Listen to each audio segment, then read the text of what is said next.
Hello, good evening to you all in La Piranta or wherever you are, and good morning from San Francisco. Welcome to our first webinar of the course on international marketing of high technology products and innovations. Um, I see a few of you are online. If I could request, whoever's comfortable to please put on your cameras, that will just help me with a few friendly faces.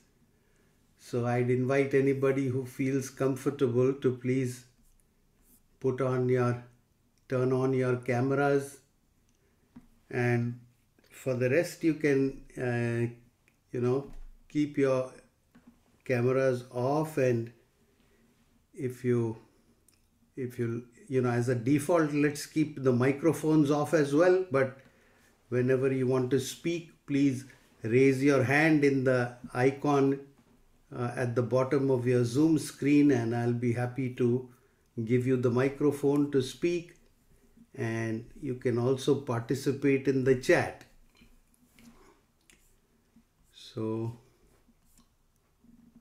it's very difficult for me to speak just into a vacuum without seeing my audience.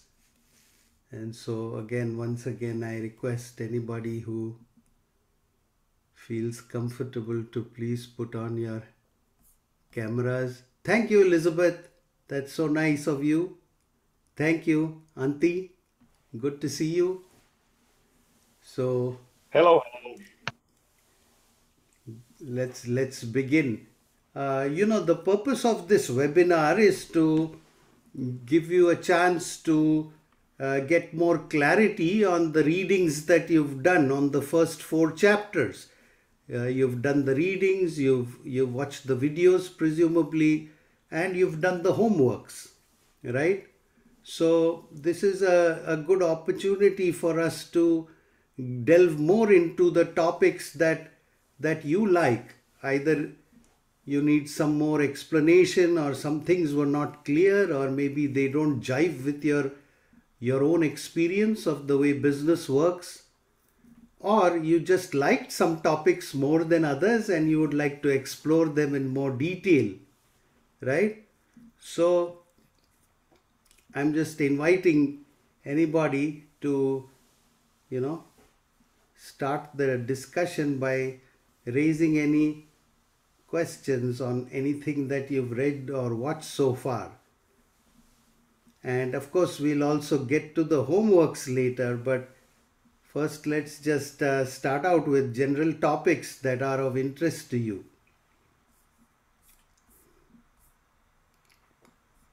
You can use the Well, I chat. could, I could, I could pioneer. I could pioneer with you. So we had a.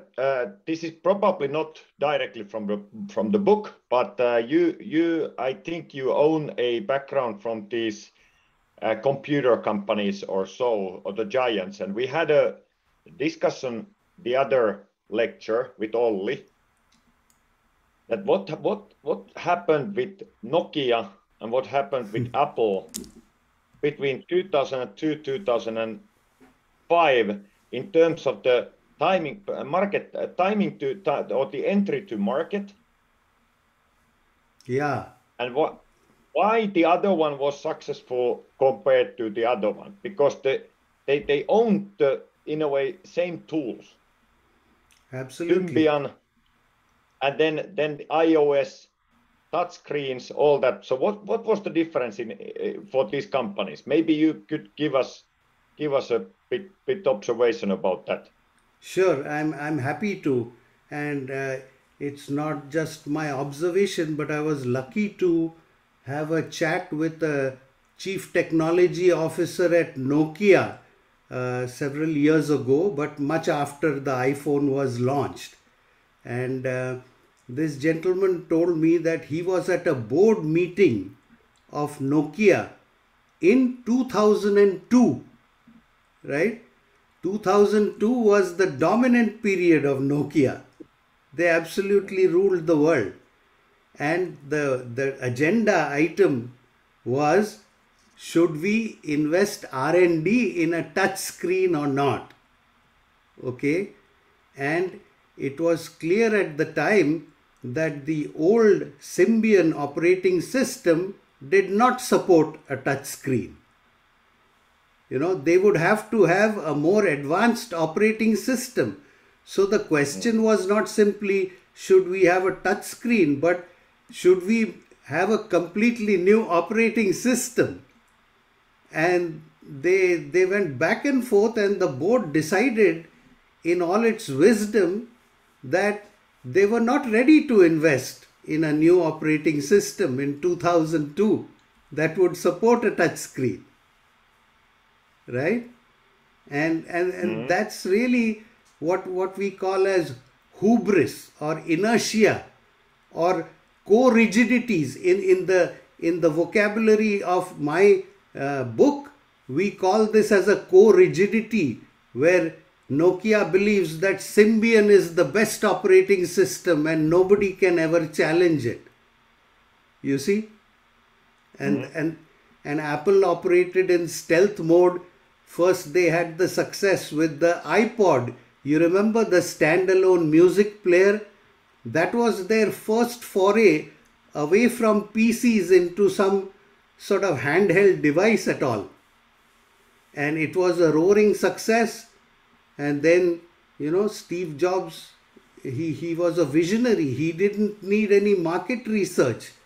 He just felt that, if there is a touch screen, that people will love it because it is so much more elegant than, typing on a clunky keyboard. So we will see this in chapter 6 on marketing research, where when something is really radical, no amount of market research is going to help you. The leader, the visionary leader, has to take the risk. And Steve Jobs just dedicated a team to exploring. He wanted 3 functionalities in one unit. The music player was a big success, right? And he wanted also a phone, and he wanted an internet browser, all 3 packaged in one. And when they launched in 2007, they caught the world by surprise, including Nokia. It also speaks to competitive volatility, because Nokia never expected that Apple will launch a phone. Their competition was like BlackBerry in those days. And so all of these things came together, and I'm just sharing this because I have the data, having spoken to somebody who was at a board meeting in 2002. How long it took from Apple to get to that 2007 to that point? Any knowledge? How long did they develop this one before they came behind the curtains that this is completely a revolutionary product? Yeah, I think they were working for about 3 years before 2007. And since 2004 onwards. Okay. Yeah, and it wasn't at all clear that the science and technology was there. There was so much technology uncertainty with having a browser on a small handset, right? A full-fledged, a full-featured browser. And so they had to do that. They had to do a lot of work with designing the phone, without a touch, without a keyboard, right? So there were, at least 20 different teams within Apple working on bits and pieces of this. And they operate in such secrecy that nobody in a particular design team even knew what the final product is going to be. Somebody was just told, work on a mobile browser. One team was told, but they didn't even know what the end product is going to be. That was the extent to which Apple kept things so secretive, so that it didn't leak out at all. Okay, thank you. Yeah, that was a great opener. Thank you, Anti, for your question. So, like that, that is the purpose of these webinars. Let's go on to any other things that you may have come across either in your readings or watching the videos, or in relating these materials to other courses that you've done or are doing. So we want to get a pretty good holistic understanding of the role of, how marketing needs to be modified for the world of high-tech products and services.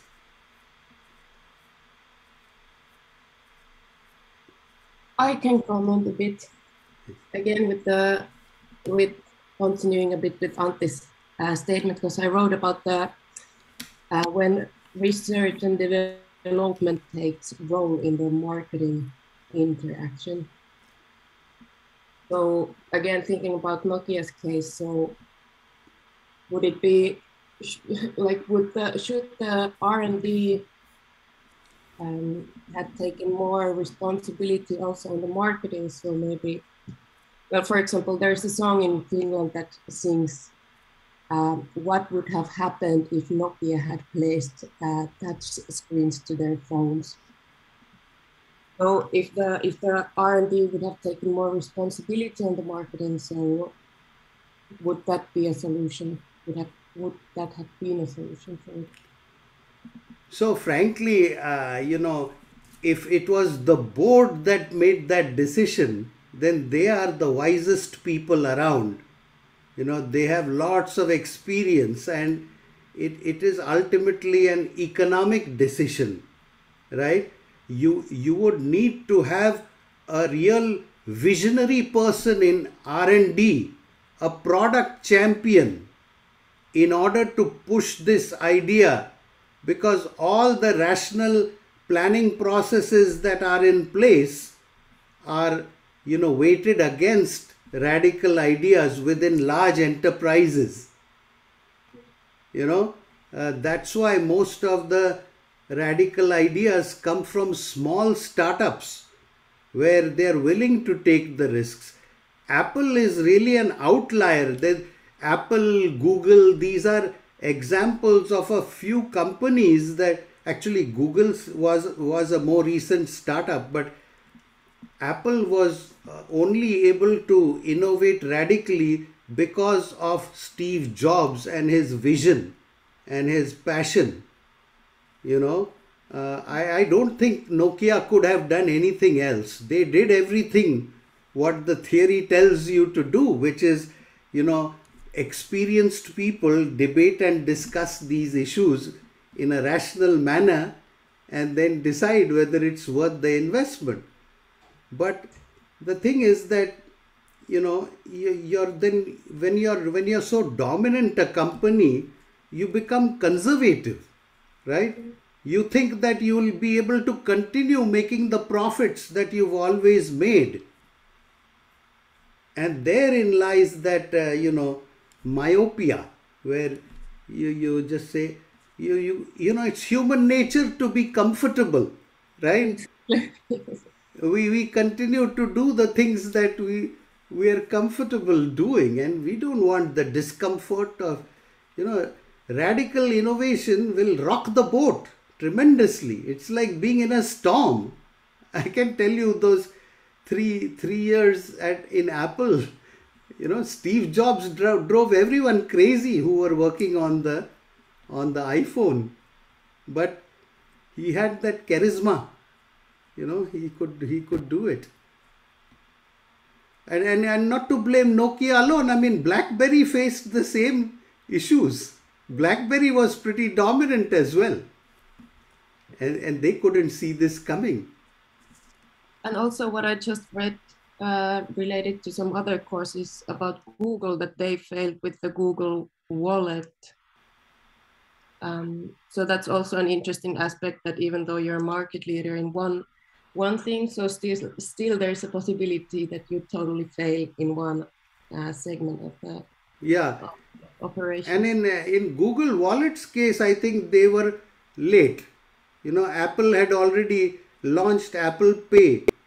But even Apple Pay took a long number of years to find the penetration that it does right now. Why? Because of the consumer behavior of merchants. The retail shops, they have to change their terminals. And it was only during COVID in the US that we saw all the smaller merchants going to contactless payments because of the fear of the virus in exchanging the physical credit card. I know in Finland it was much before COVID that you had these contactless tap payments. But in the US, Apple Pay took a long time to incubate and get into the growth stage. So Google came after Apple Pay, and the market had not matured yet. So, but again, I wouldn't call it still a failure because they are still there. The Android alternative is somewhat cheaper for people to implement, right?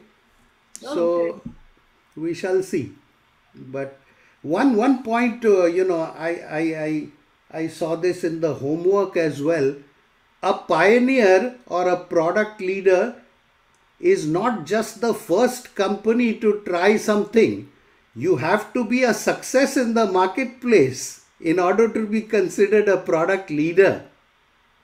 Do you see? The business model must work. You might be the first to experiment with something, but if it doesn't work, then you're not the product leader. The product leader it may not be the first company, but it's the first company that creates a successful, sustainable business model.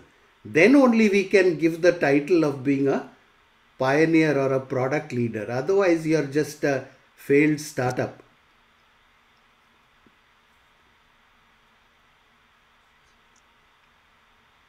Very good. I think there isn't one recipe to be successful anyway, because I could imagine that Nokia was at that time 2002, like you said, the most successful, not the most beautiful, the biggest one in the world, gaining money and all that, best resources for the mobile phones, and still they were not able to see that one to come.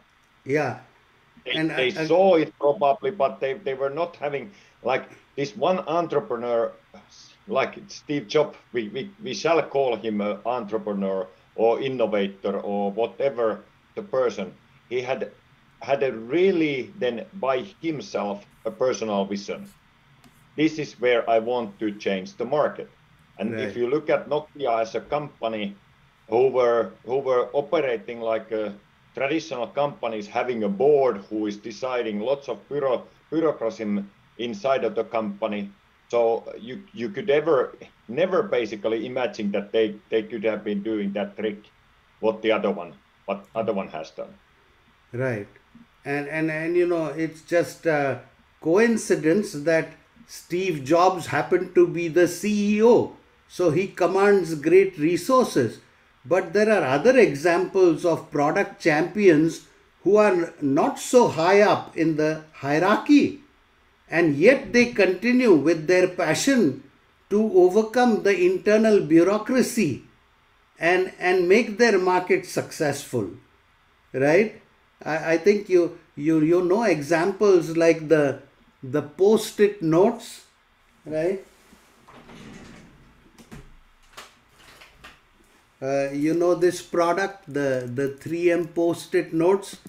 You might have heard the history of this is that it was a low-level engineer who was the product champion for this product.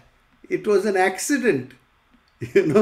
He was working in the industrial adhesives division where they made adhesives for construction, building, and so this was a weak adhesive and everybody criticized him that you're not doing your job correctly.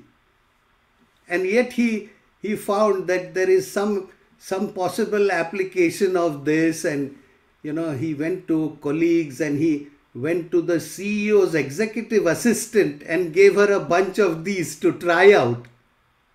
And then the executive assistant put those onto folders that went to the CEO. And the CEO liked this. Oh, where did you get these from?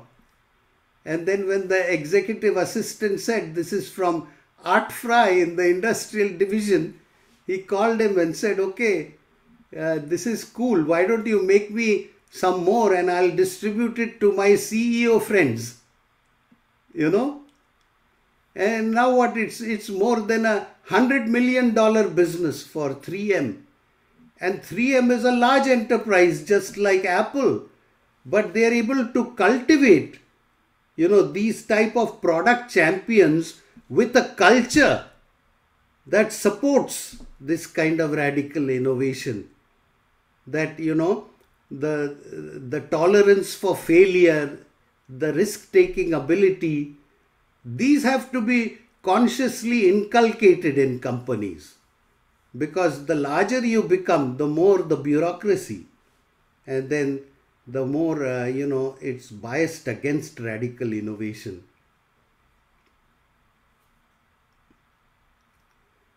So very good. Again, throwing open the webinar to any topics that are of interest to you based on your readings or watching the videos or sharing of experiences.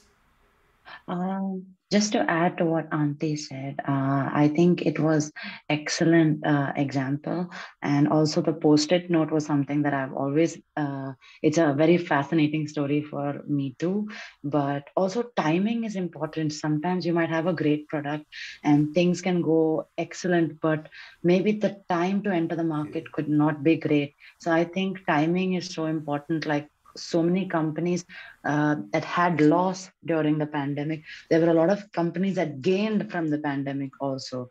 So I think that's the only thing I would like to add. Thank you, Simonella. And I want to relate what you just said to some concepts that are from this course, which are the 3 levels of uncertainty. When you say that time is not right, it really means that the levels of uncertainty are very high. Either the technology is not ready, it has too many bugs, or consumers have some fear, uncertainty and doubt, and therefore they are not ready to adopt the product. So you're absolutely right. But a proactive marketeer can take steps to address this. For example, first, don't launch unless you have a minimum viable product, right? So don't launch if your own employees in a alpha test tell you that this is not ready for prime time, then there's no point in launching it. Wait and improve it. We know, for example, that Google Glass, right? The product that Google brought out some years ago, it was not ready, but it had terrible problems. The privacy issues. You had a camera that was always on, and when you walked into some place, it would start taking pictures of people or videos. And that was a no-brainer. You can't do that, right, without permission. And so they've now gone back to the drawing boards, and they're working on improving that part. So they will try to reduce the technology uncertainty. Similarly, in terms of the market uncertainty, you can take certain proactive steps to, reduce the fear, uncertainty and doubt, right? Very liberal return policies or longer warranties, right? Give them an assurance, let them try it out on a limited basis, right? So again, when you say something is not right, you can relate it to the timing is not right. You can relate it to the uncertainty that is surrounding the product or service.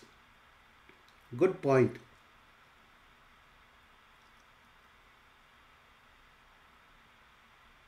What else was of interest in any of the things that you read or saw?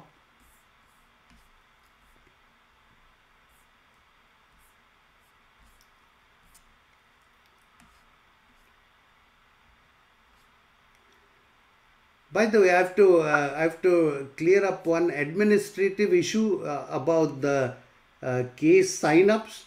I think most of you have signed up, and that's great.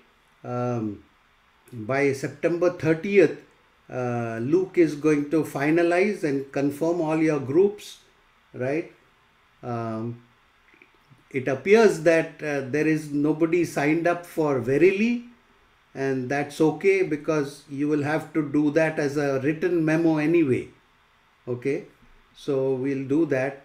There's just one person who hasn't signed up, and I will communicate with that person by email to make sure that they are in a particular group. But otherwise, after September 30th, you should expect an email from Luke, and then he will send you the links to the actual case, right? The three cases, you need the original case material that Luke will provide to you. Okay, let's see if other people, I see 13 people on the participant list. I'm sure you have other things that might have been of interest to you or a little bit confusing. Were any of the concepts a little difficult to follow? I'm happy to revisit them or give some examples. So please feel free to raise any issues. I actually became interested in architectural kind of innovation. Maybe you can provide some examples just to clarify what could it be. Okay. So architectural innovations are above what are product and service innovations, right? You're really changing the entire business model, right? And so the example that comes to my mind is that physical auctions have been around for centuries, right? You go back to, even primitive communities, agricultural products, cattle, these have been auctioned, right? In physical marketplaces. And then comes along a eBay after the World Wide Web is born and says, we'll take the concept of auction, but we will now make it available to everybody, irrespective of physical location, and you can do it in real time, 24/7, right? So sellers jumped at this because, for rare items, the collector's items, there is no mature market for buying and selling. You have to resort to the auction mechanism. So the seller doesn't know what price to charge, but the auction mechanism allows them to put something up on eBay, and then they can suggest a minimum price, they can suggest the incremental bids, right?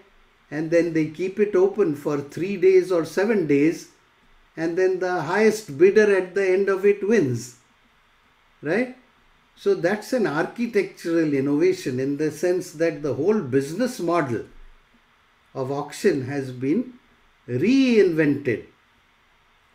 And you can have other examples of this as well.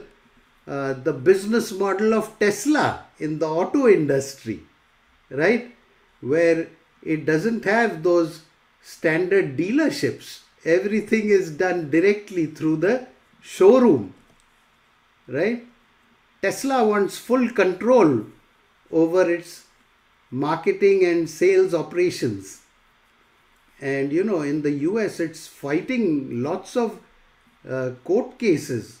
In the US, the lobby of the dealers is very strong, but the laws are state by state. It's not a federal law.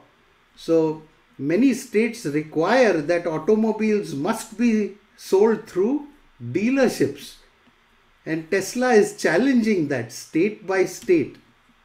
That no, we should be able to sell directly from the website or from our showroom. And it has won in many cases. Why? Because the consumers might get lower prices if they sell directly rather than through the dealerships.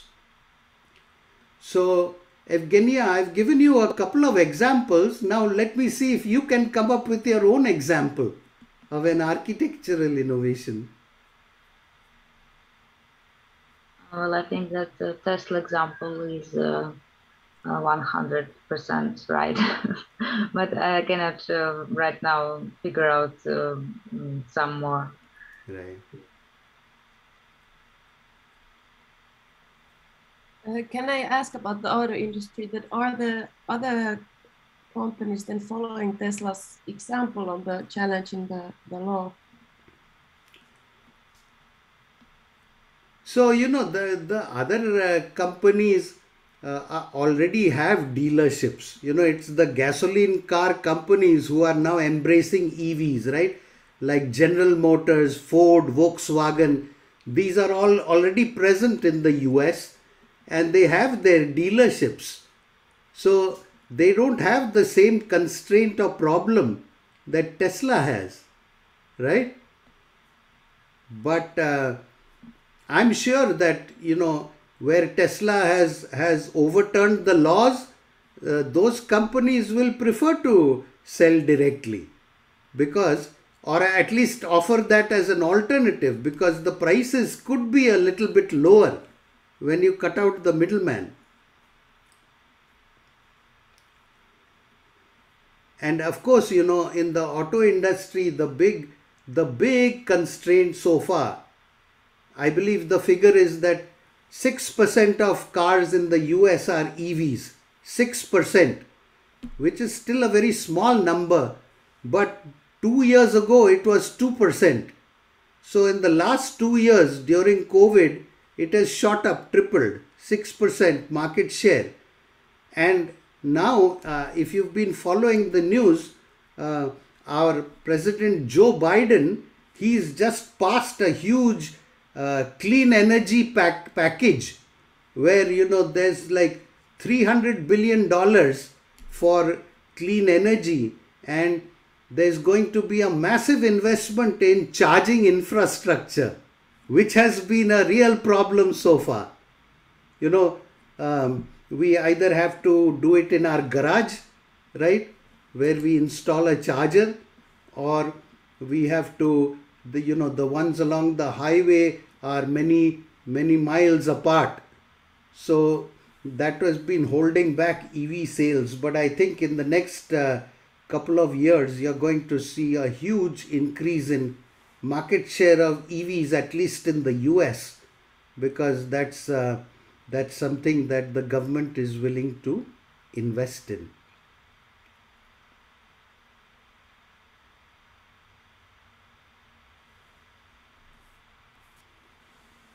Oh, Demet, I see that you have your hand up. Please. Oh, sorry, I forgot to turn it off. Like before Anni went back to Tesla, I was gonna give an example for architectural innovation. Yeah. So would we say that smartwatches are maybe some example because they're using existing cell phone technology and it's kind of repackaged version into the watch. So that's why I raised my hand, but then I forgot to take it back. Sorry about that. No, so my thinking is that if it's an innovation at the product level, then it's less of an architectural innovation. But if you change the business model, the revenue, the distribution channels, all of it, then you're really getting into a new, totally different business architecture, right? Okay. Could we count in this Amazon markets then? Yes, initially when Amazon launched around 1995, for sure, it was a huge architectural innovation. Thank you. Very good. Let's again go back to some topics that are of interest to you, and then make sure we cover that, and then I'll get to some of the homework concepts.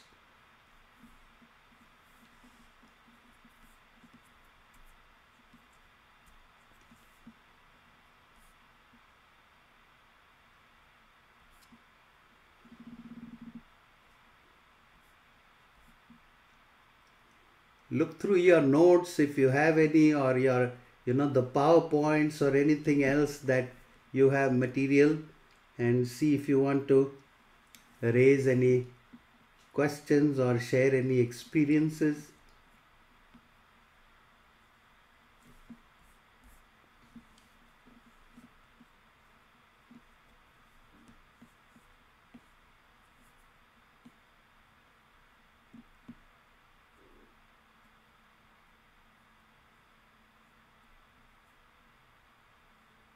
While you're thinking about it, let me raise one conceptual question, which I hope challenges you a little bit.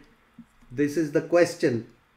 So, what are the real differences between practicing marketing in a high-tech environment versus a low-tech environment? Based on your readings and the first 4 chapters, what are the major differences that tell us that we need a different theory of marketing, or a modified theory, a contingent theory, that's what we call it. So, do you appreciate the major differences in high-tech versus low-tech, and what are the dimensions of differences? Yes. I think if I just think at a very basic level, it's in high tech, it's more B2B than B2C marketing, I think. But I could be wrong. And also, I think the budgets are much higher in this, and there needs to be a very solid contingent plan, because there is more to lose in this kind of a business. So we need to have very strict guidelines, work on standardization in our strategy, and what can be different in adaptation and things like that needs to be very clear in the beginning. It cannot just start off with testing and other things, but we can try. I think maybe it's not a perfect answer, but that's my opinion. Yeah, I think B2B is big in both high tech and low tech. Even if you take a company like Procter and Gamble, which is traditional low tech, but the amount of Tide detergent that they'll be selling to institutions and organizations will be much more than the volume that they sell retail. But I would add that to your thought, I think high tech is more technical, because it has to do with new science and new engineering, right? So all of that is more what makes it more technical. I think the opportunities are equal in consumer markets or in B2B markets, because the iPhones and things like that, these are millions and billions of users worldwide. But I would agree with you that it is more technical in terms of jargon and specifications and things of that nature. But I'm also looking for some major differences that are from the readings or from the literature or from the videos. I want to see if people are picking up on those things. Yes, Antti, you have your hand up. I can try to follow at least some of the topics, not again directly related to the book, but we had in innovation management, I think we touched closely these topics that I'm putting more this, that how these high-tech innovations are coming. And there, if I now compare to the traditionals, first instance, the traditionals are typically waterfall of type of an developments, what they come. They do something in the one stage, and then they come out with the second stage once the product is ready. If you go to the digital environment, this is more of an iterative process where an agile process where you just test drive with the consumers, you come back and then you develop again. So it's more interactive and iterative process in that way. Then another aspect is that the speed in the high tech is typically faster. Is speed even with the products, that they are becoming to an end of the life cycle sooner than the others.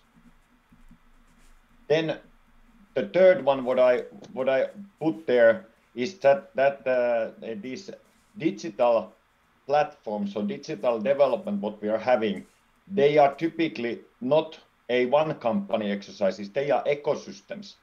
People are connected from the several companies, they can be institutes, universities, individuals, whoever just attached to the platform. And then they come up with the iterative thinking that this would be, and the iterative marketing or whatsoever. So therefore, I see that high tech is a little different. However, I want to point out this in practice, that traditional industries are now learning the same what high tech is doing is taking place in other companies today as well. And if we look at, for instance, these Teams or Zooms or whatsoever, they are already practical life. And I could imagine that if the digital companies have been already in 10 years connecting themselves to best Indian skills, best US skills, best Chinese skills, other firms are doing that already now with these tools, what we are doing here.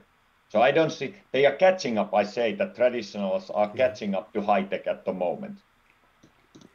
Yeah, very good insights. I agree with you. And the traditional companies, where they can embrace high tech is in their processes. Do you see how you need to make them state of the art, right? To lower your unit costs. So the applications of science and engineering in their processes to make things more efficient, definitely they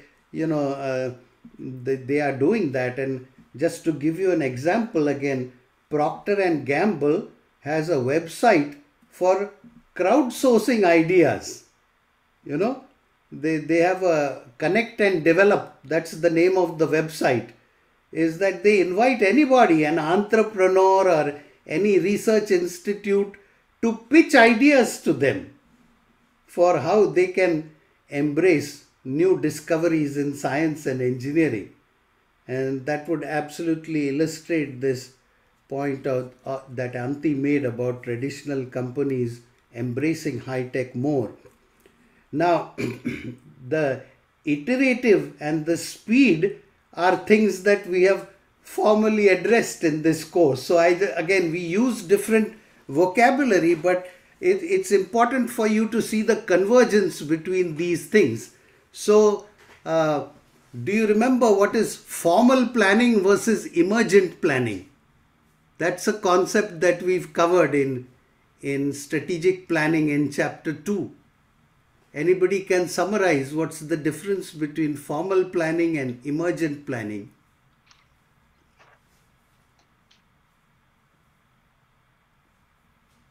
No, nobody remembers?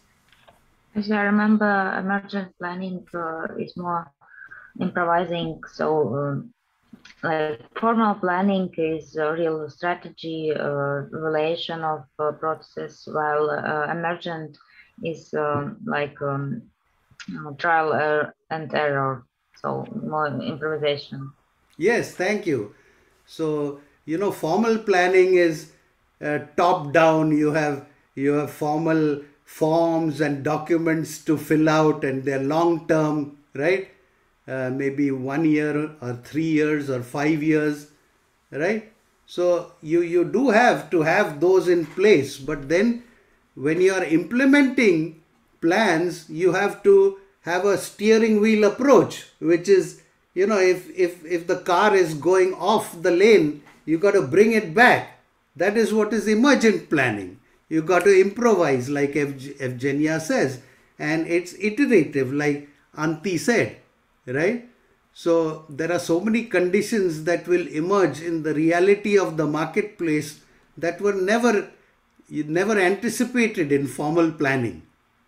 And that's what we call emergent planning. It emerges with the ground realities, right?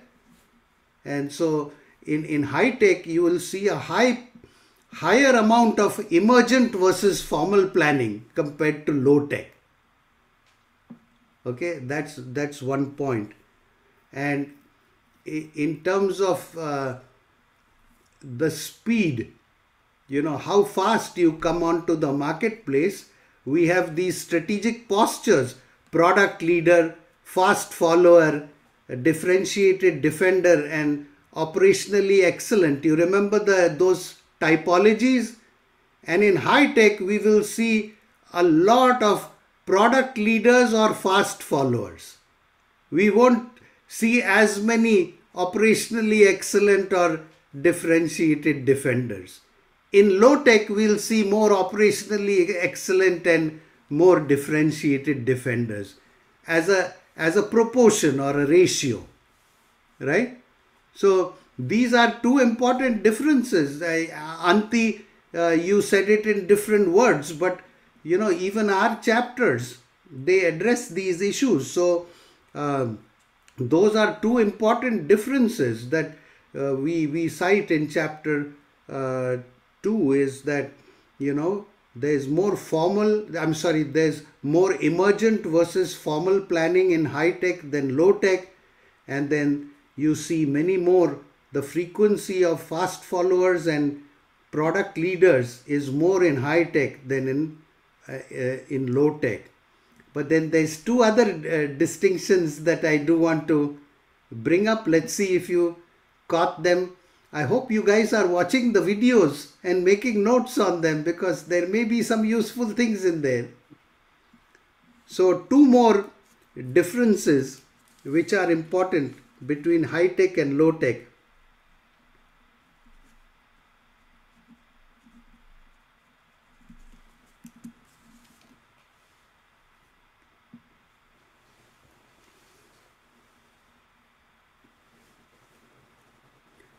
Does anybody recall the difference between exploiting competencies and exploring competencies?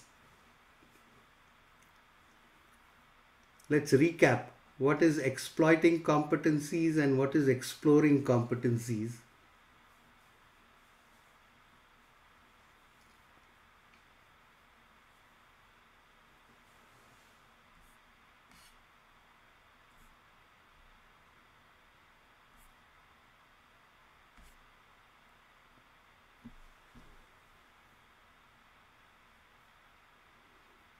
Let's start simply first with competence.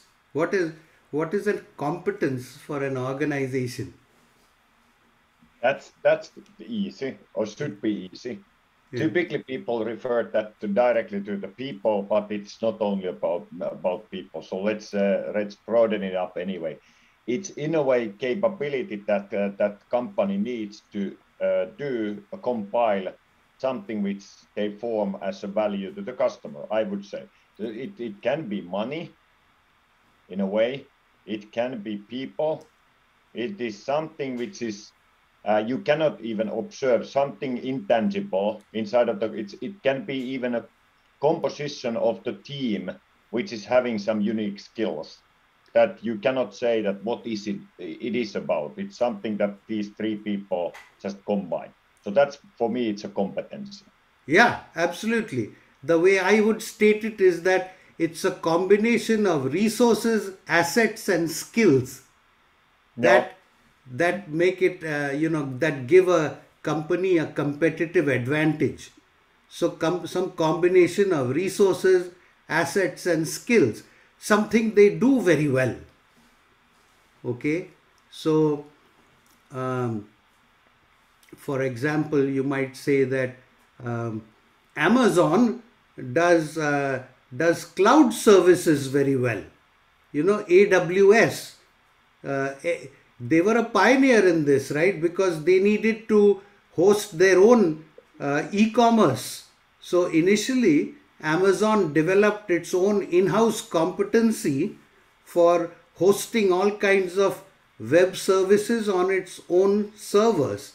And then it became such a good capability that they started offering it to others for revenue.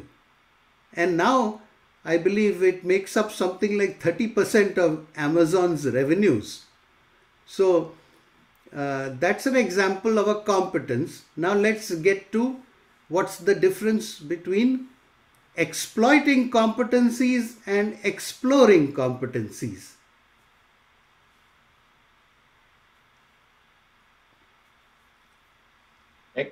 I can try again. Yes. I mean, it's funny that please do some comments the others, but I mean, exploit is just that what I would grasp is that you use the existing resources what you have available.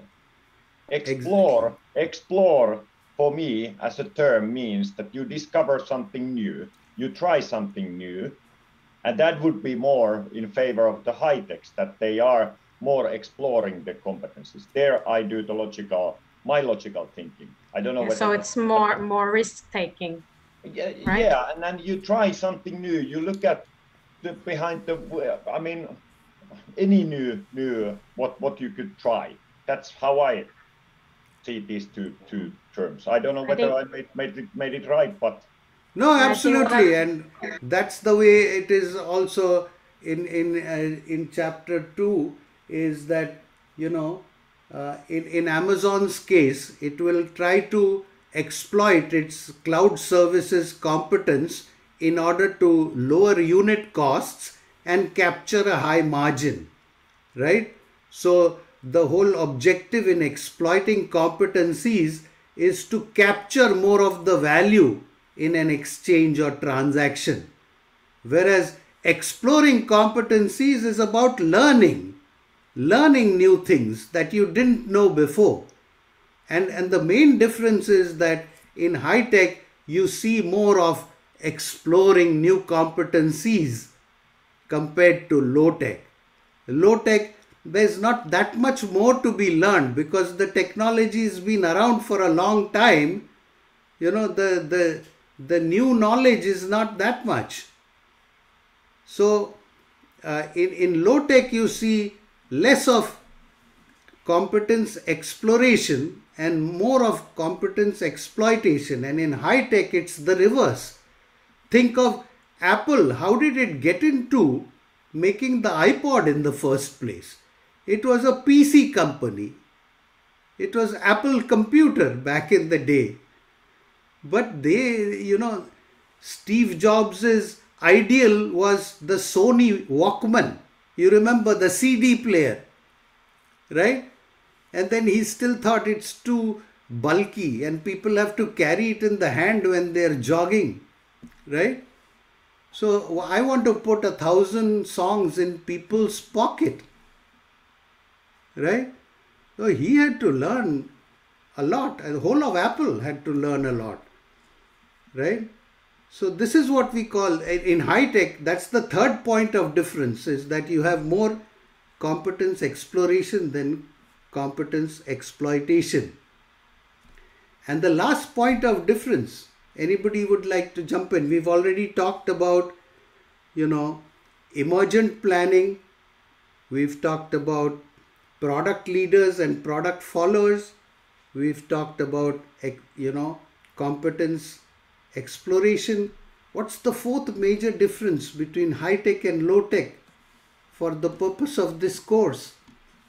Any thoughts? It's all based yeah, go ahead. I think that the main difference is in like market and technology certainty and uncertainty. It's like because in high tech, I think the technology is more technology and the market is more uncertain. Yeah, thank you, Asil. You're right, but that is the conceptual difference. In the practice of marketing, what is different? I'm really focusing on the practice of marketing, not on the conceptual differences. We know there's so many, including high uncertainty. But yeah, maybe you're looking for the customer. Yes, part of I am. I am. Isn't I think customer the center of everything in marketing? Yes. exactly. Go So I ahead, think Anni, you would like to add something. yes, the high-tech companies, if I remember right, so they focus on the current customers, but also the future customers. So basically, they're seeking the blue ocean where to swim. Yes, thank you for remembering that. You're always looking for new customers, new markets, right? Because the radical innovations are not going to be accepted by the traditional customers and the traditional markets, Yeah. right? I have an example because I work in Nokia. For example, for our kind of like normal regular customers are Sorry, you the currently work in Nokia? yeah Okay, the telecom provider. So yes, AT&T, T-Mobile, that they just kind of like offer to the end customer the kind of like internet data. But then looking for these like blue oceans, we also trying to enter in industries to support the industry 4.0. So how we enable connectivity in manufacture, logistics, airports, and so on. So trying to also look for different customers yeah, where they also need a connectivity because right now the processes are highly automated and every industry is going towards digitalization. So if you understand and read the market, of course, you understand and identify that there is a need. And then as a company, you immediately start looking for those customers, how you can get more market share. yeah, especially when you get into new generations like 5G, right? Mm-hmm. Your existing customers don't necessarily want to upgrade and pay higher prices. So you have to look for those mission critical Exactly. applications within organizations that need the high bandwidth, right? Absolutely. And I would like to add that blue ocean is only one possibility, right? But new markets might even be within existing markets. You might carve out certain sub segments or niches, right? Blue ocean is one type where you find there's no competition at all. But even within existing markets, you could change the attributes or the benefits that people are looking for, right? And that would be also a new market, not necessarily a blue ocean. So blue ocean is a subset of new markets.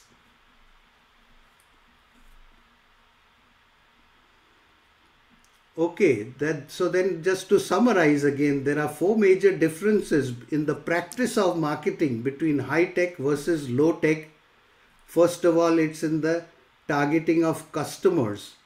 In high tech, you're not content on just focusing on current customers. You want to focus on future and new customers, right?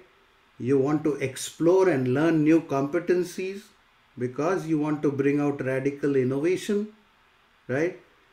Speed is of utmost importance. Therefore, you want to usually be a product leader or a fast follower. And then you want to practice more of emergent planning in addition to formal planning. So remember, these are the four, pillars of why we think we need a contingent theory of marketing where we modify what we already know works for low tech. Okay, I'm still wanting to give you a chance to see if you have anything to ask about any material in the first four chapters. Anything that was confusing or interesting that you would like some more discussion on?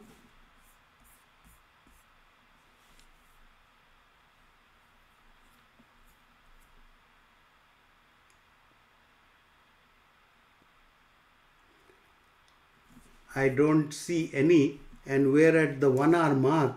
So why don't we take a 5 minute short bio break and come back at 5 minutes past the hour and then we'll continue. Okay? I'm just going to turn off my camera and mic and I'll be back in 5 minutes. Thank you.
Hello, I'm back from break and I hope you can be back as well. Let me invite people to turn on their cameras if you don't mind. It's always nice to see a few friendly faces.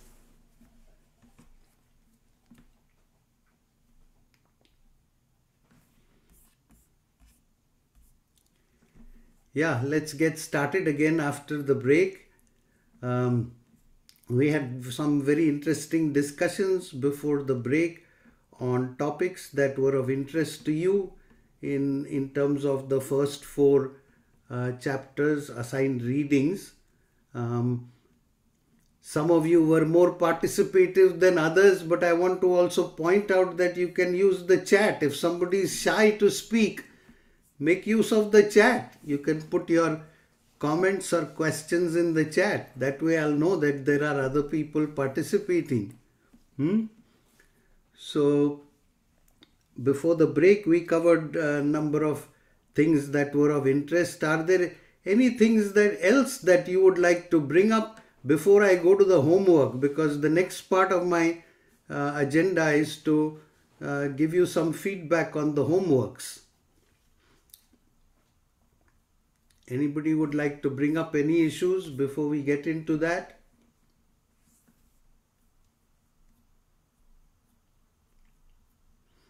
Okay, so let's move on to the homeworks.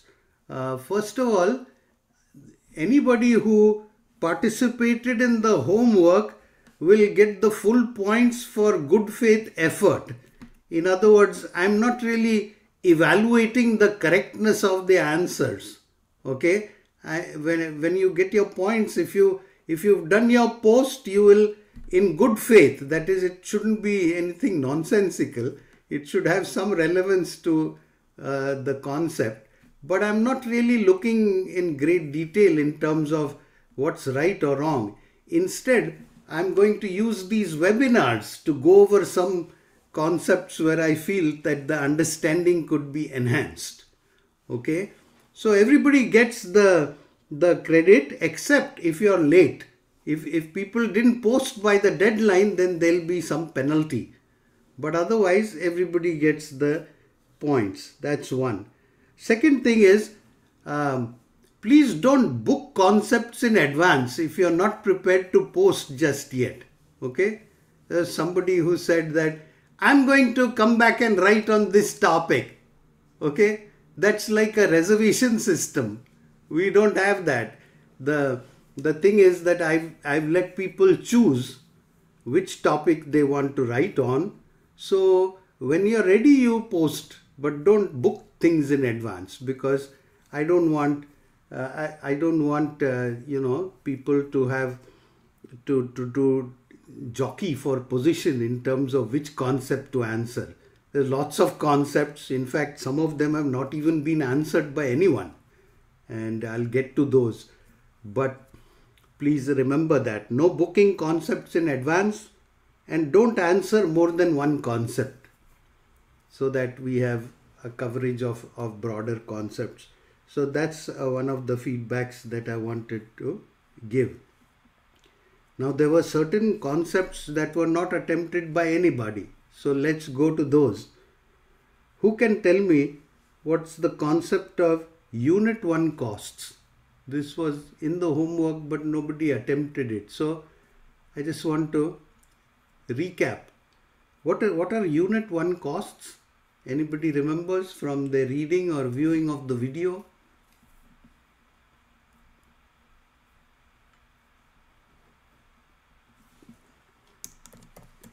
Unit 1 costs. I'll put it in the chat.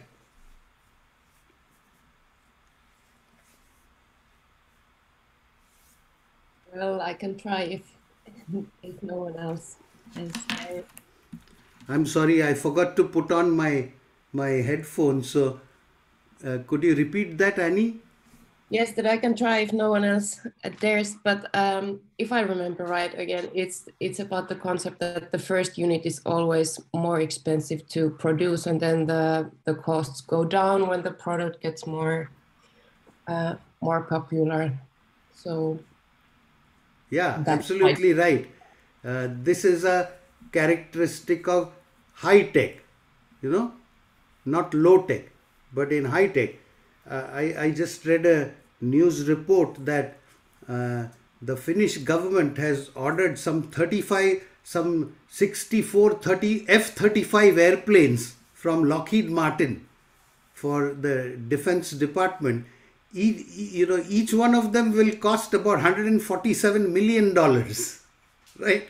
I can't even wrap my head around that number, and clearly the first unit to build that will be an engineering feat. They haven't even done that yet, right? They haven't even delivered the first orders to Norway yet. So you can see that what they've priced is just some accounting or economic jugglery.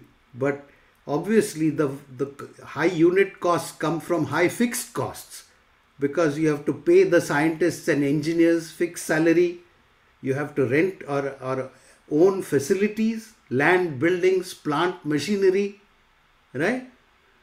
Whereas the marginal cost of the second unit and subsequent units, the actual marginal cost will decline over time. And that's why you'll find that very often high-tech radical innovations are priced high to begin with, and then they come down in price in subsequent years because of this phenomenon. Very good. So we're covered with that concept. Anybody needs to ask any clarifications about Unit 1 costs? Thank you, Ani, for clearing that up. What about this? One of the 4 strategic postures we've discussed before the break about product leaders and fast followers. What's a differentiated defender, which is the 3rd strategic posture? Differentiated defender or customer intimate strategy. What does that mean?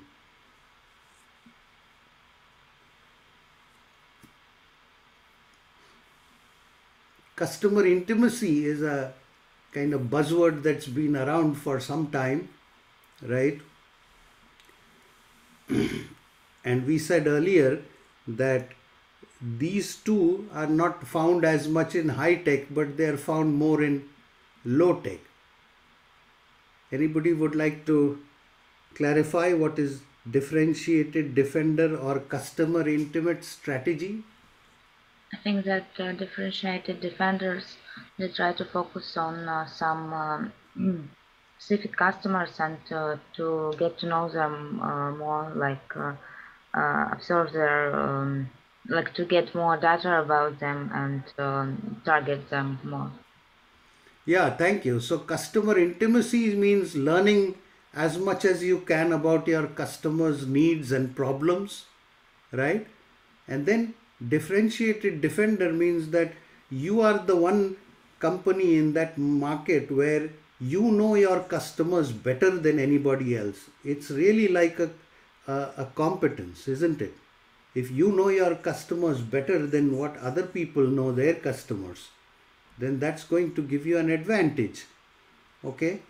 So the example that I would like to give over here, or let me ask you, if you can give first an example of differentiated defender or customer intimate. I think one of the examples can be like IKEA. Yes, for sure. I think IKEA does a good job of differentiation, and it's very, for decades it's been dominant in the low budget furniture market, right? I don't know exactly what they do to know their customers better. Do you, Asil? What kind of mechanisms do they have for market research and things like that? Anybody knows? No, Yeah. probably some surveys, but usually after buying from them, they will actually ask you about the service. How was it? But yeah, Yeah. mainly that. Yeah. Okay. So that's a good example. My example was Amazon in e-commerce. It's now been around for more than 20 years, right? And how much data does it have about each one of us who buys things in Amazon?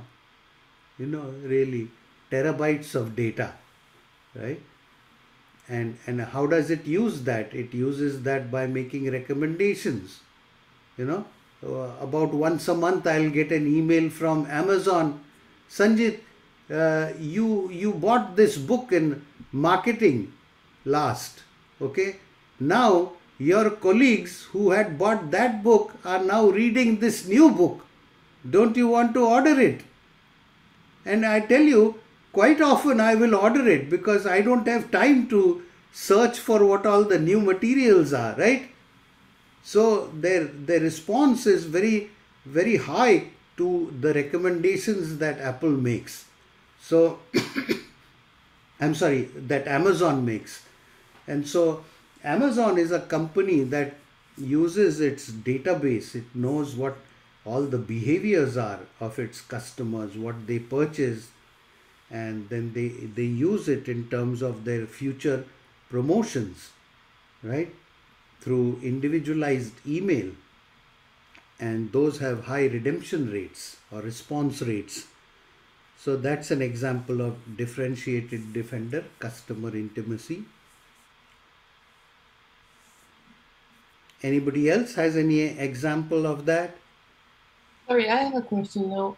Yes. So is Amazon a differentiated Defender or customer intimacy, or is it the same thing? Or could you repeat that? so is Amazon as an example of the customer intimacy or differentiated Defender? Actually, both of those are descriptive of that one category. You defend in a differentiated manner by being customer intimate. So it's not enough just to be different, but you're using that knowledge of your customers as the main point of strategic differentiation. And it even happens offline, you know. In the old days when IBM was dominant, they said that the IBM salespeople had a very good competence in knowing their customers, what they needed and so on in the offline world. You know, they visited them and they, you know, had so many workshops and seminars with their customers that they always knew better than the competition what to anticipate the future needs of their customers. This was back in the 70s, but IBM salespeople had this competence which enabled them to differentiate based on a customer intimacy strategy.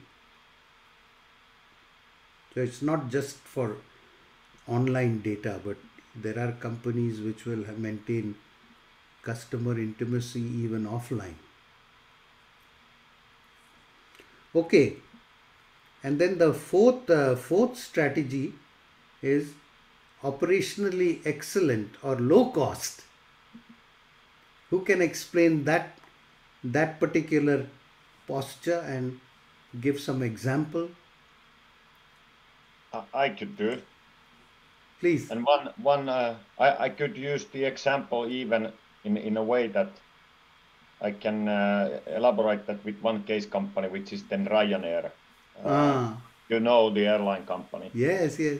So if you really go into the company and then all these strategic factors they have, so they have been started as a traditional airliner back in 80s.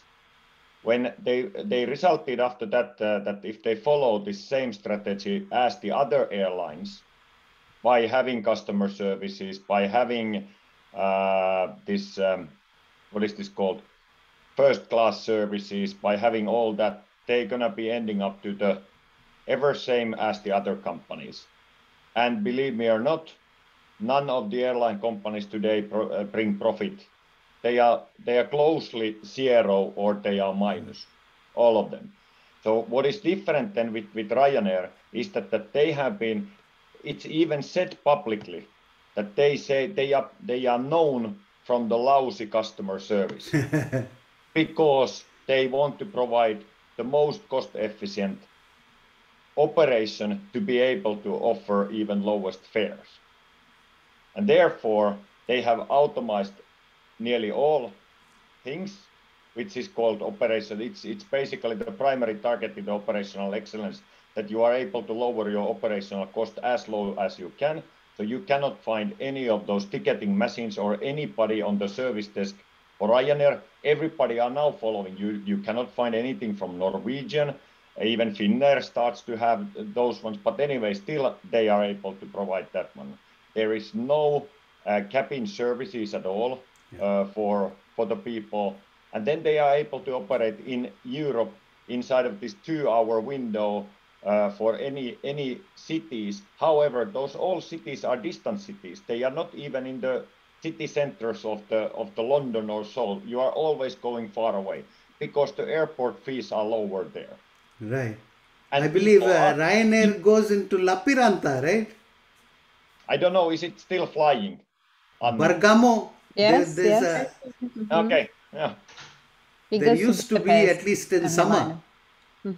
Yeah. Yeah, but I mean, this that they are having lowest cost in any airline company, and then they are targeting to have the lowest fares, and then they are generating still a profit with that concept. Another example, great example, is Dell. Yes. You probably know it even better than me, but they have been able to then standardize all of these computer componentries and then put the assemble process so that it only keeps on repeating to do the next ones in the process and then ship it out in 24 hours or 48 hours. The process is only built for that operational excellence, nothing else.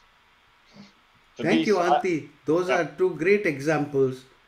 I read an article where the Ryanair CEO said that they are considering charging customers to use the bathroom when it's in flight. Yes. You know? And then they have also started they raised up the question that should they be charging more from the people who are heavier. Then they have already also had in mind that innovative concept that we should be standing in the airplane so that they can pack even more people into the airplane. A flying bus. Yes, flying bus in that way. But none of those concepts have been, as you know, they are all started to be a bit of an ethical questions and all that questionable things, so and safety things. So none of them have been gone through yet. But that would be revolutionary in the airline industry as well. Right. I myself haven't traveled Ryanair, but there is Southwest Airlines in the US, which is very similar. And, you know, one of the key is that you have to have a non-union workforce because the wage rates have to be lower. And that's something that, you know, again, the ethical issues come up over there as well. Now, coming to the Dell example, Dell's brilliance was in finding out that you don't need to maintain inventory of finished goods. You can maintain inventory of components. And then you just assemble them in a factory after the orders come in. So that's what they called mass customization. You know, you within 24 to 48 hours, you can put together a very custom configuration.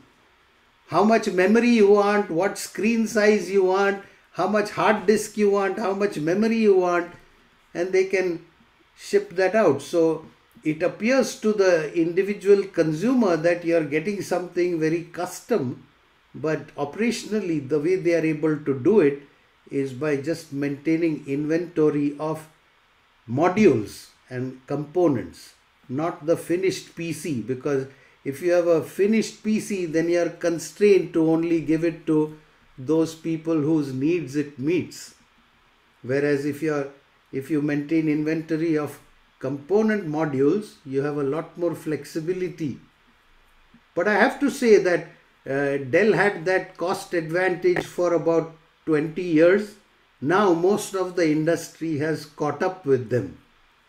So, this fourth strategy of operationally excellent, low cost, it can work for a while, but because of learning, competitors will eventually find a way to come up. So it doesn't have as many barriers to entry as do the other three strategies. I think another good example, and it's more in the food services and could be a little bit revolutionary, but it's McDonald's. I think they just try to bring this operational excellence and also how it ties a little bit with innovation. I just kind of like read a couple of articles and they kind of like come all the time across that McDonald's simplified a lot the products and standardized many processes. And I think that brings, like all of the various operational innovations and how they actually become the king of consistency and try to dominate the food industry for a lot of decades.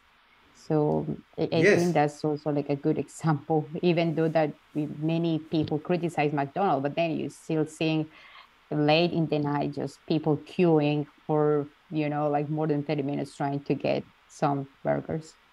Yes, thank you, Lorena. That's a great example. Even when I go to some new place, an unfamiliar city or an unfamiliar country, one of the most if I'm straight off the airplane and I'm hungry, I will go to a McDonald's because I know that I'll get something standard that will not upset my tummy. That's Exactly. the consistency. So, and they use a lot of technology internally in their processes, right? So, all of these, automated cookers and fryers and things like that. Then the information systems, how from the cash register the order goes to the kitchen, and then even the contactless ordering. So absolutely, McDonald's has been around for almost 100 years, and they've been improving and pretty dominant. I think worldwide they still enjoy quite a good dominance. And the key to operational excellence is simplicity. Simplicity in the product assortment, the menu items. The more you have a longer type of product assortment, the more the costs go up in all terms. So one of the underlying pillars of operational excellence is you got to have simplicity. And that's a huge task in itself, is how do you simplify something that's inherently complex.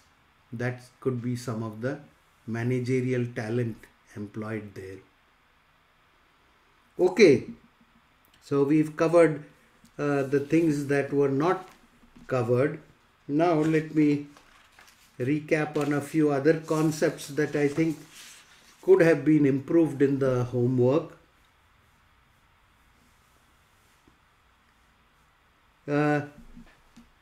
You recall the notion of knowledge spillover. One of the characteristics of high tech, which is know-how, is called knowledge spillover. Who can recall what is knowledge spillover?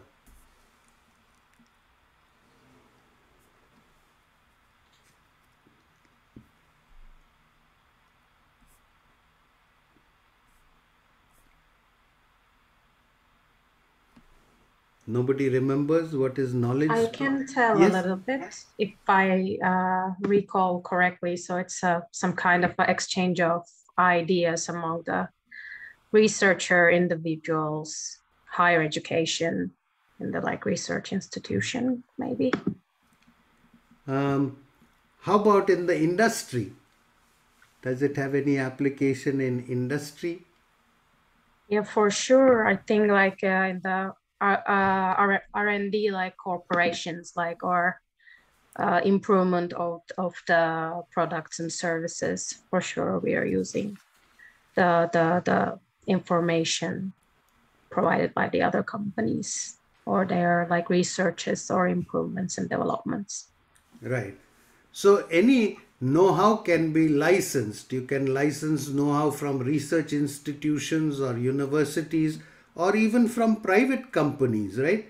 It depends on the negotiations. Are they willing to license it out, or do they want to keep things proprietary?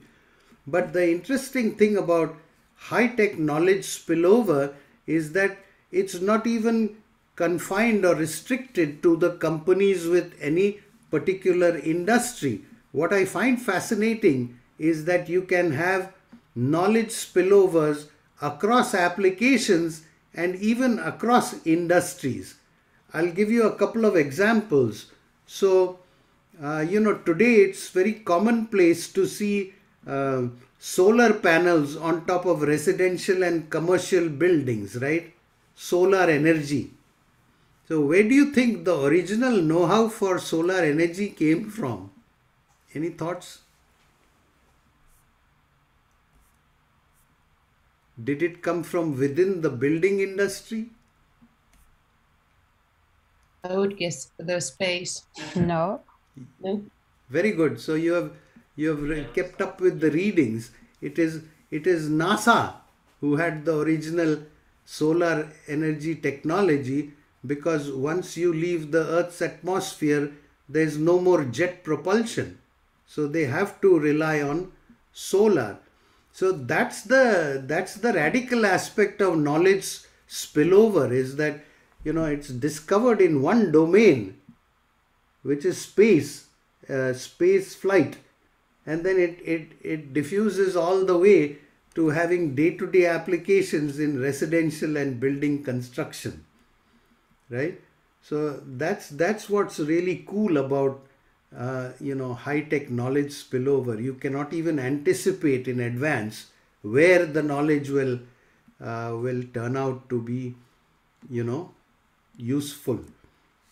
And of course this has been happening even in drugs and pharmaceuticals, right? Initially the government will approve a new drug for a very specific treatment, let's say one type of cancer. But then physicians, they might experiment with certain patients to give it for another type of cancer.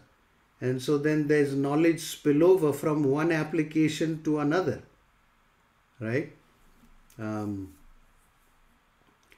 So the other part is that we've been discussing knowledge spillover as positive, but it doesn't always have to be that way. Sometimes the knowledge spillover has negative consequences. So again, taking drugs and pharmaceuticals as an example, there was a drug from a company called Merck called Vioxx, Vioxx. It was supposed to be a revolutionary painkiller for arthritis, and people started taking it even after government approval. But then there were some people with heart disease who were taking some other medication, and when they took Vioxx, there was a violent interaction and some people even died. Okay, so this is what makes knowledge spillover very risky within high tech, is that most often you want to license out and you want to try out in new domains because of positive spillovers possible. But in certain industries where lives are at stake, you have to be very careful that there are no negative consequences. Any thoughts or reactions to that? So that's one topic I think that could have been improved in the homework.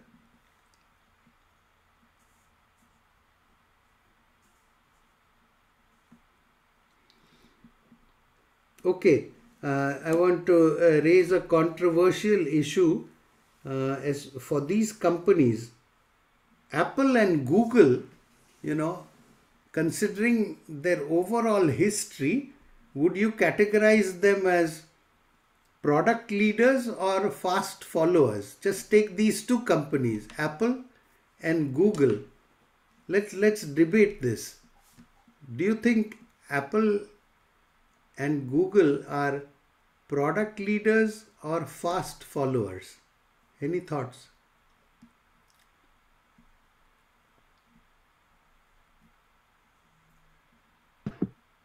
In terms of thinking like Apple, so I'm just, well, I could say like fast follower, but also I'm a little bit confused because it's kind of two concepts is also like describing for Apple, I could say. Mm-hmm. So why do you feel that Apple is a fast follower? Because they are like following like innovation, and they are improving the customer experiences, each new development. So that's why giving me an idea that like maybe they could be under a concept of fast follower. But on the other hand, they are also market leaders. So that's why I was just like a little bit confused to locate Apple specifically. Yeah. So, a market leader is one that has high market share. So that's a separate issue. But a product leader is one that shows some consistent, radical innovation throughout its history. And, I think when you say Apple is a fast follower, if you consider some of their, announcements, I think just last week they announced iPhone 14, if you remember. It has certain features which Samsung had before it, and it's coming to par. For example, the always on feature on the phone, usually the previous models of iPhone had dark screen, black, whereas Android, Samsung always let you see the time and any important notifications, even when it's not being used. So in that sense, Apple does many incremental innovations to catch up with the competition, as it should. But if you look at the history of Apple since 1976, would you think that they made any radical innovations at all in the last 40-50 years? What do you think? I can say that yes, they have done a lot, but that was more personalized for Steve Jobs. Steve is not existing anymore in Apple. So Right. The company has now changed. I have not seen now, since past years, any radical from Apple. They are staying in their comfort zone at the moment. Might be that the softwares inside or some I don't know, operating systems are improving or so, but there is not coming now or foreseeable that Apple would come with something revolutionary. Right. iPod, yes. Then we have these phones, we have tablets, which was, that's a great invention, that tablet. They basically created a completely new market with the tablets. Right. But today, that game has shifted a bit, and therefore, I see that Samsung and Google and Androids are even, are they now pioneering? Are they the front-end leaders in the innovation? I think that's how I have at least perceived. Yeah. So very good point. I do agree that there has been a change with the leadership, right? They used to do much more radical innovation, and after Steve Jobs died, we don't see much evidence of that now. But when you try to classify according to this concept, you have to consider the history of the company. And you mentioned iPod and later, but let me remind you that Apple started in 1976 by launching the first personal computer in the whole wide world. It created a successful business model out of the Apple II in 1976. So, right from its history, the reason for its existence has been that every 10 years roughly it has made some major innovation. The Macintosh was in the mid 80s. That was the first successful graphic user interface personal computer. Then you had the iPod, you have the iPad. Now it's debatable whether one would consider Apple Watch to be somewhere in between, not really breakthrough, but not really incremental either, because it has been able to galvanize a mass market out of something that no other company had a successful business model before. So I agree that I think Tim Cook in his tenure, the past 10 years have not been as radical, but they have done certain things, like the Apple Pay, the wallet. That was another somewhat innovative product. They are working, we know, on certain things like augmented reality and even rumored some automobile software. So I won't write them off right yet. Well, considering the entire history since 1976, I don't see Apple as a follower. What I will give credit is that Samsung is also a product leader. I won't discount what Samsung is doing. It's not a either or. For Apple to be a product leader, Samsung doesn't have to be a follower. Both of them could be considered product leaders, but you must not restrict it to just the current time frame. When you're trying to categorize a whole company, what is their predominant strategy out of these 4 types over its long history, then I don't really see how you can say that consistently Apple has been a fast follower. On the other hand, it's clear to me that Microsoft is a fast follower, because right from the beginning, they've been pretty much doing the same thing. Their first operating system was just a iteration over CP/M, which was the earlier operating system, right?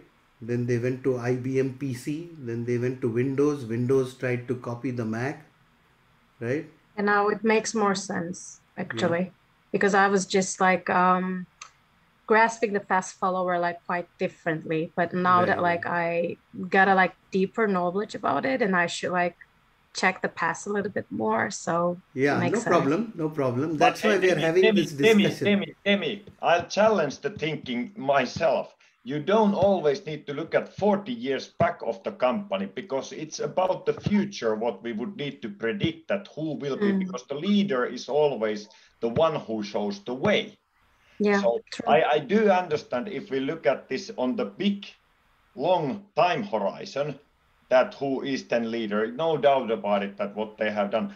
I would offer to this discussion 2 other fellows, like what does Elon Musk do at the moment, and what Zuckerberg and all that are doing with the metas and all that. So to distinguish this traditional just comparing 2 companies next to each other, because always looking the past doesn't give the best what is about to happen in the future.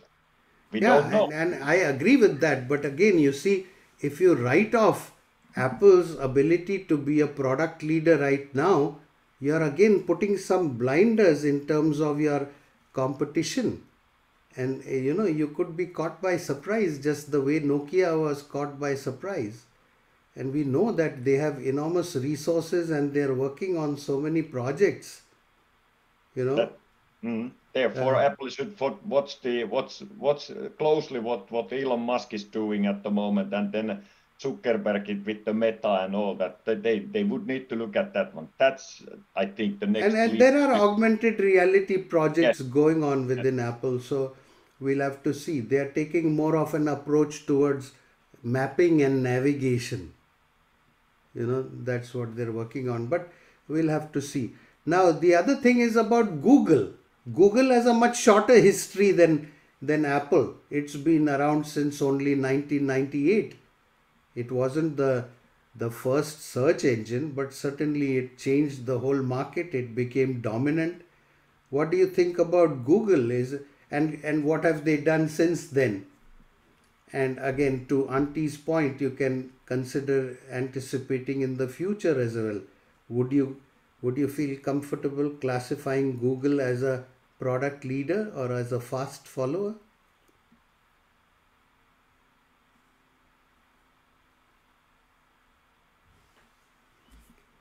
There's so many people. There's 11 people here and some haven't spoken right since the beginning of the session today. You know, you need to develop this ability to contribute to meetings. It's a good business skill to develop. If you're just sitting here quiet for 2 hours, what have you contributed to the learning of your classmates? So, how about somebody speak that hasn't spoken before? Or use the chat if you're shy. But I don't see anything in the chat either.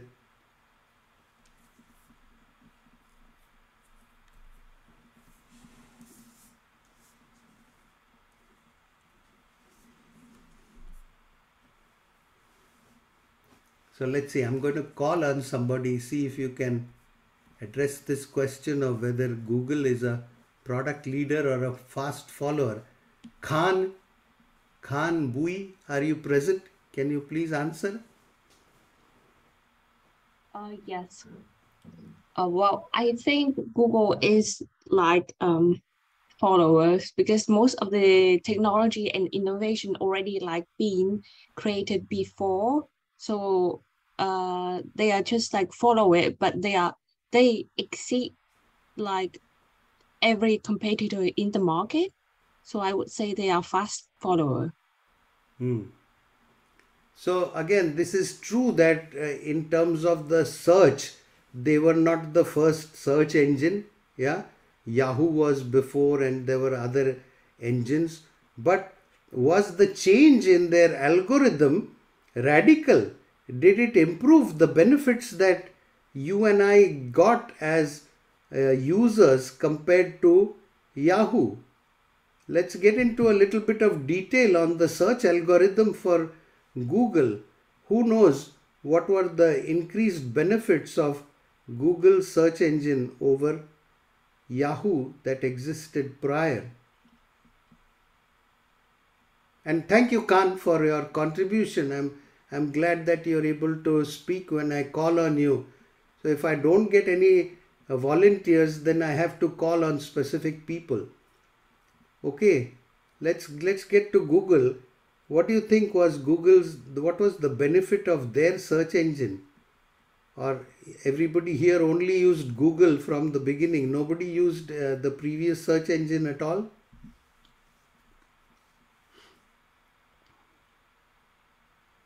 I'm so old that I already used I think it was called Bing or something like that. Where like the very first years when it wasn't that efficient that you really didn't get what you wanted when you searched for something. Right. Thank you, Ani.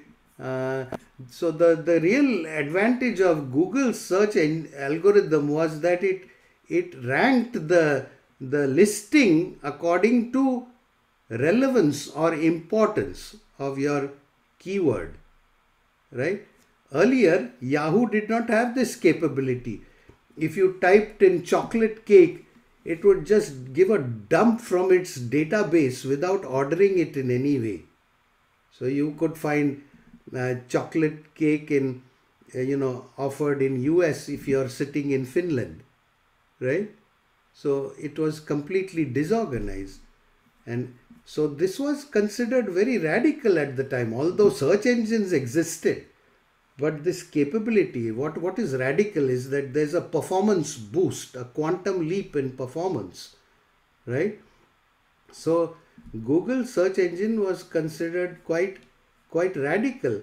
And then what happened was that it made the business model for pay per click. That was pretty revolutionary. It made the whole process of online advertising very democratic for all the small businesses. even with a small budget, you could now advertise to a worldwide audience, right? So again, if you consider the history, I mean, why has Google become so dominant? It's because early on it had some really radical innovations and it was the product leader.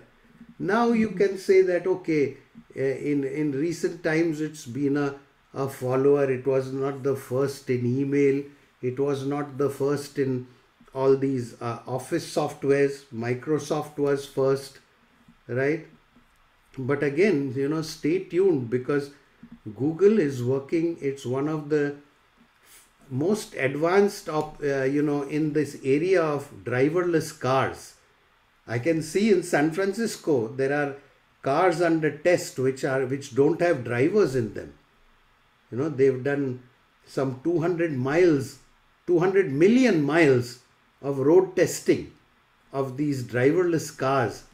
So again, I have some, my personal bias is that Google is not a fast follower. It is in fact a product leader if you consider all of its history. But again, they are doing some projects right now.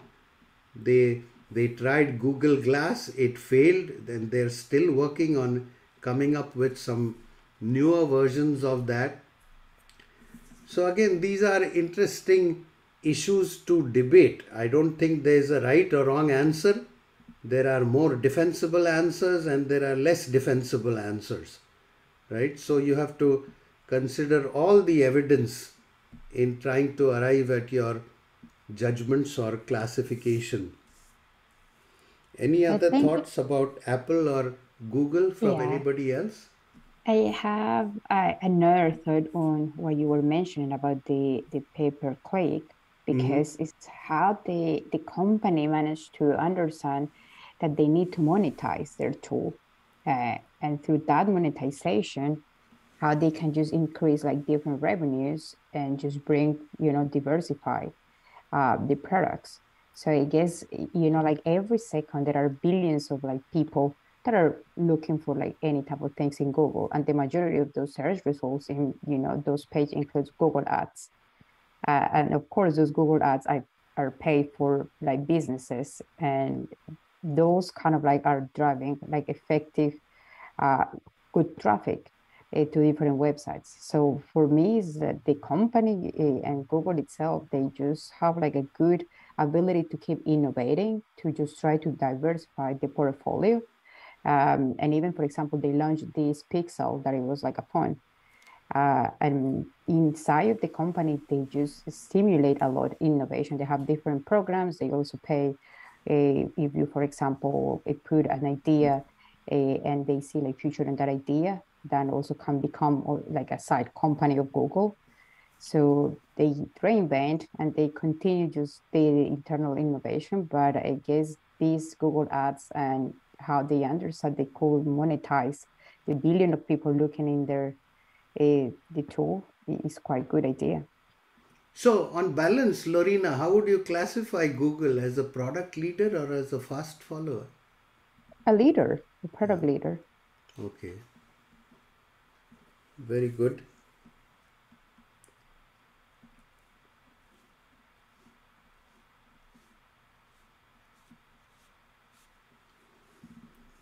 Okay, those are some of the issues that I thought, in the homework there was some confusion or a lack of clarity or a lack of persuasiveness. So I wanted to address those. Are there any things you noticed in the homeworks? You've been reading, you can read what your classmates have posted, right? Are there any things that you thought didn't jive well with you, that you would like to take issue with? We don't have to name the persons, but just to clarify, what the concept is and what it's not. Look through and see if you want to bring up any issues in the homeworks.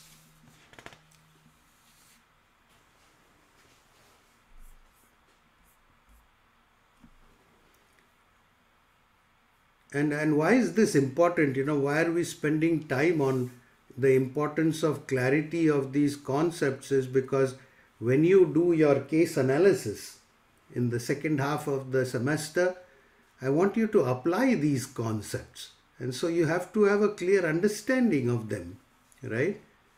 So whether you're doing the L'Oreal case or whether you're doing the Zoom case, try to bring in concepts that you've been exposed to in this course, because we believe that the practice of marketing has to be adjusted for high tech versus low tech.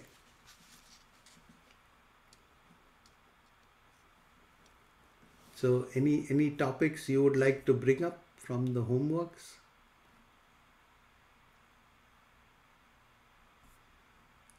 Or any other topics you'd like to bring up at all before we close out this webinar?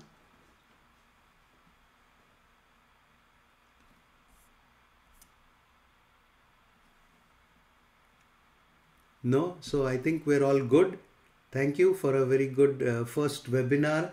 Just a reminder that your next homework is due on the 27th, week from today. And then we will meet on October 4th at this time to do our second webinar. Thank you all for a good Zoom session, and you all have a good evening. Bye-bye. Thank you. Thank you. Bye. Have a nice day. Thank you. Bye.